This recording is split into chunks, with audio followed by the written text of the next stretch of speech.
Olá pessoal, eu me chamo Elizabeth Mustafa, sejam muito bem-vindos a este canal.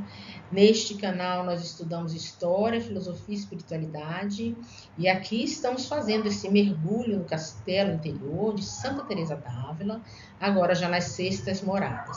Lembrando sempre que as Sextas Moradas, no seu livro, é um período muito grande, profundo, de reflexão espiritual e emocional, e que já no vídeo anterior nós já falamos um pouco da depressão, da clarividência, buscamos também outras fontes para explicar esta caminhada da Irmã Teresa, que ela viveu no século XVI e que nós, agora no século XXI, já temos outras referências religiosas que nos mostram também algo mais profundo e que pode ser também utilizado para a compreensão dessa trajetória belíssima e límpida da Irmã Teresa, que é um relato sincero, verdadeiro e profundo, que ela traz claramente a sua dimensão espiritual, que é católica, ela deixa muito claro isso na sua biografia, e que nós aqui, humildemente, com muita reverência, adentramos esse castelo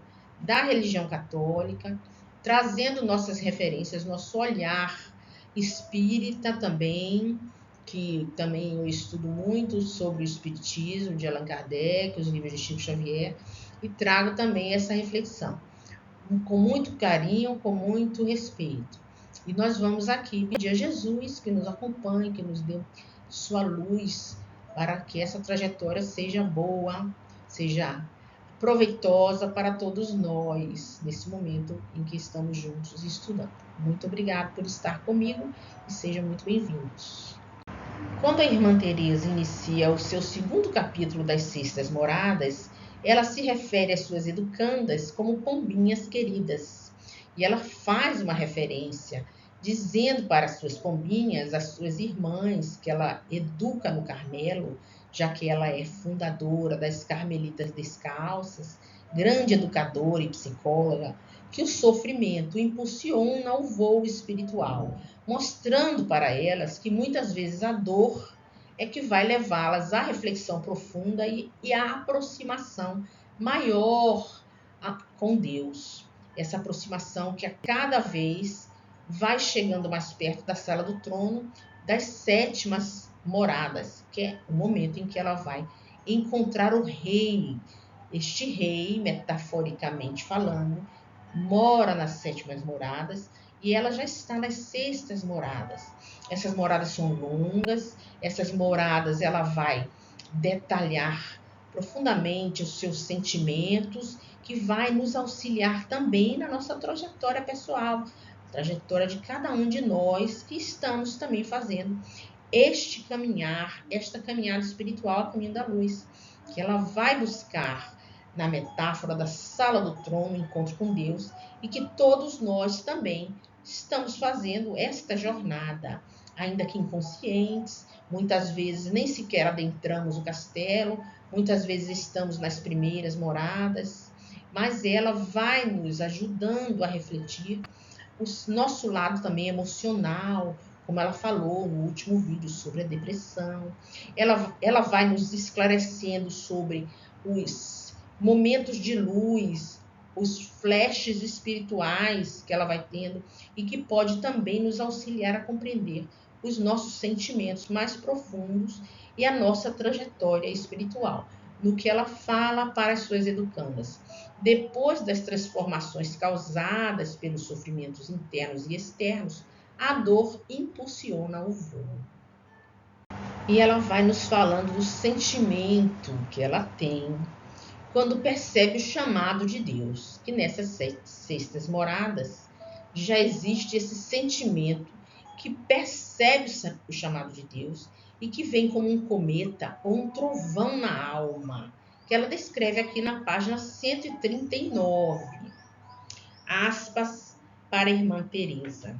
Sua Majestade a desperta à maneira de um cometa que passa de repente ou de um trovão, mesmo que não seja ouvido, mas a alma compreende muito bem que foi chamado de Deus, de um modo tão evidente que algumas vezes, especialmente no princípio, isso a faz estremecer e até se queixar, sem que seja alguma coisa que lhe doa.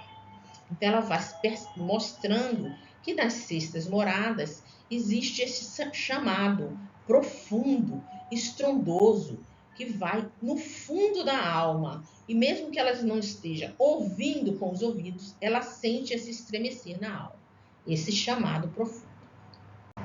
Na sua metáfora do casamento, que é esta que ela traz como símbolo de união das sextas moradas, ela fala que nas sextas moradas existe um noivado, um desejo de conhecer este noivo.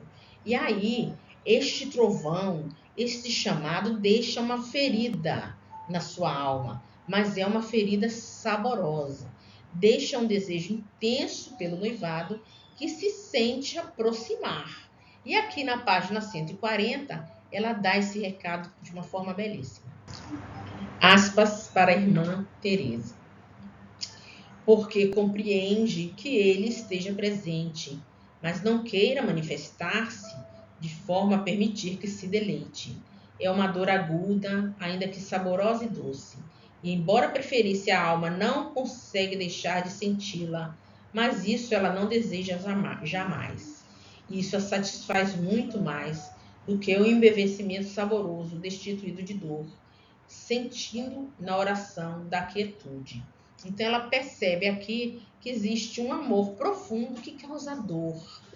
Não é? Nós podemos perceber muitas vezes, ainda que pequena a nossa reflexão, no amor de mãe, que é um amor doloroso, um amor profundo, mas é um amor saboroso, é uma ferida saborosa, o amor de mãe, esse amor profundo que não tem nome, que é inominável.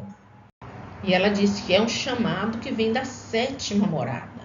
Esse chamado que causa dor, que é delicioso, que é um chamado profundo na alma e que, apesar de ser uma dor sentida, é uma dor necessária ao seu aprendizado. E ela vai dizendo: o tempo é impreciso, o pensamento impossível de definir, o imutável, como dizer-nos que nós somos relativos e o relativo não compreende claramente o absoluto. Somente o sentimento mais profundo, somente a intuição muito presente, a sua clarividência que já é eficaz dentro do seu coração, é que pode dizer para ela o tamanho desta dor e a delícia que é essa dor. E ela deixa aqui claro na página 140 a sua reflexão. Ó meu poderoso Deus, como são grandes os vossos segredos e como são diferentes as coisas do Espírito em relação a tudo quanto se pode ver e entender nessa terra, pois como nenhuma outra coisa se pode compará-la, todas são pequenas para as graças enormes que operais na alma. Então ela torna a falar aqui que o absoluto é incompreendível, o imutável, é impossível definir, é impossível precisão, porque é de uma delícia tão grande que a gente que vive na Terra jamais poderia compreender. Aqui ela tenta separar a dor e o júbilo. Quando é uma dor que te aproxima de Deus e quando a distancia de Deus.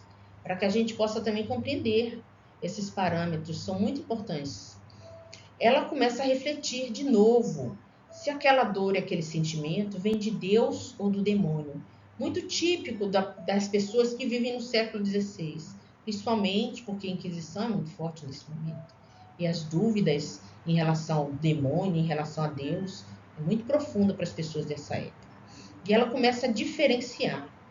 O demônio não pode fundir sofrimento com júbilo, somente inquietude ou guerra.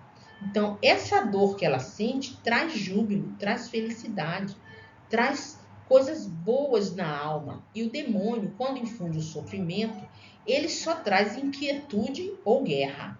Percebam. Essa dor é uma tempestade saborosa e vem de um lugar onde o demônio não domina. Então, quer dizer que ela percebe que vem de Deus, porque o demônio não tem domínio sobre onde Deus comanda. O demônio definitivamente não é mais forte do que Deus, como alguns colocam. Alguns colocam que pode ser levado para o inferno infinito, para o inferno onde domina o demônio. Nenhum dos filhos da criação, de Deus que é justo e de Deus que ama-nos profundamente, pode ser levado para o inferno infinito, porque o demônio não domina onde Deus comanda. Então, Deus comanda o universo infinito, onde o demônio não domina. Então, ficamos atentos, muito atentos a essas reflexões, porque elas vão nos dar um norte muito mais seguro de evolução, onde a gente não vai ser enganado pelos temores, pelas limitações do nosso pensamento ainda infantil. É preciso perceber aqui essa diferença que ela faz, que é muito profunda e importante. Então, este sofrimento traz proventos e nos afasta do mundo. Então, veja bem, esse sofrimento que ela está dizendo, que engrandece a sua alma, é um sofrimento que nos afasta do mundo e nos aproxima de Deus. Ao contrário dos sofrimentos que nos levam à fuga, nos levam ao mundo, nos levam à dor, nos levam às drogas, nos levam aos vícios. Esses são os sofrimentos do demônio, onde ele domina. Mas o sentimento que ela está sentindo agora é uma dor com júbilo. É uma dor, é a dor da cruz, é a dor da redenção. É aqui que você diferencia o que é refletir na dor do Cristo, do Redentor, daquele que é nosso modelo e guia. É aqui que você diferencia, que não é uma atitude de estigma de sofrimento que nós cristãos estamos apontando para essa direção, não. É uma dor do amor, é uma dor de transformação interior. Essa que a gente sente quando está fazendo a reforma íntima, que é o voo para Deus, o voo para a nossa iluminação espiritual. E ela também coloca aqui, não é imaginação, nem é melancolia, que criam na alma fábricas de ilusão, de fantasias, de imaginação. Então, ela falando também que também não é melancolia, como alguns dos seus confessores disseram para ela, que poderia ser do demônio ou poderia ser melancolia. E ela fala, não é melancolia, porque melancolia cria uma fábrica de fantasias e de devaneios que não levam a lugar nenhum. E ela deixa muito claro o que ela está sentindo aqui. Cada vez mais a gente percebe que ela está mais segura da sua caminhada, porque o sentimento que ela tem é tão profundo que é inconfundível. E ela vai explanando a verdade no interior da alma, inconfundível, um perfume na alma, com uma oração inexplicável. Então, para nós que não compreendemos essa dimensão espiritual, fica parecendo algo inalcançável. Mas muitas vezes nós estudamos outras referências religiosas, como quando nós estudamos no nosso vídeo sobre Lao Tse, que ele fala, minhas palavras não devem ser racionalizadas, devem ser sentidas como se sente um perfume.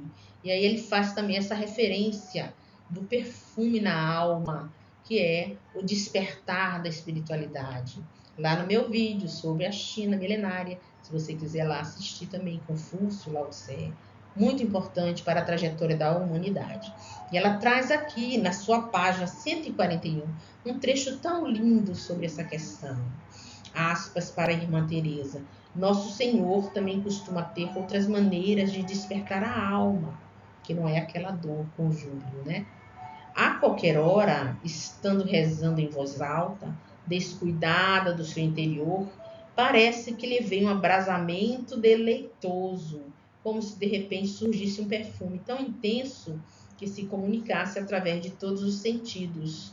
Não estou dizendo que seja um perfume, mas faço essa comparação, ou com algo semelhante, só para dar a entender como se percebe que o esposo está ali. Isso provoca um desejo delicioso de regozijar-se com sua alma. Ela vai dizendo aqui que coisa maravilhosa esse sentimento verdadeiro no interior da alma, como se fosse um perfume.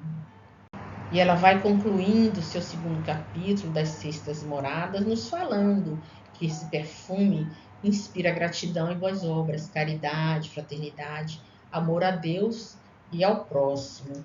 E ela deixa aqui um trecho belíssimo no final do capítulo, na página 143. Também não me parece que haja aqui algo para temer, por algumas razões ditas acima, devendo-se procurar aceitar esta dádiva mediante ações de graças. Então, dar gratidão e fazer caridade, amor ao próximo, como ela sempre recomenda, orar, vigiar, deixar-se levar pela vontade de Deus e praticar boas ações. Eu vou ficando por aqui com essa belíssima reflexão da irmã Teresa, lembrando sempre dessa educadora, dessa psicóloga, precursora dessas ciências importantes para a humanidade, que ela vai nos mostrando nessa sua trajetória quão belo é esse encontro com Deus, quão belo e profundo, que nós nos devemos nos deixar levar pela sua vontade, sempre confiantes que tudo que nós fazemos e vivemos está sobre a sua governança, sobre a governança de Jesus, o nosso modelo guia da humanidade. Muito obrigada por estar aqui até agora comigo. Se você gostou do vídeo, curte, compartilha, comenta para que possamos crescer juntos.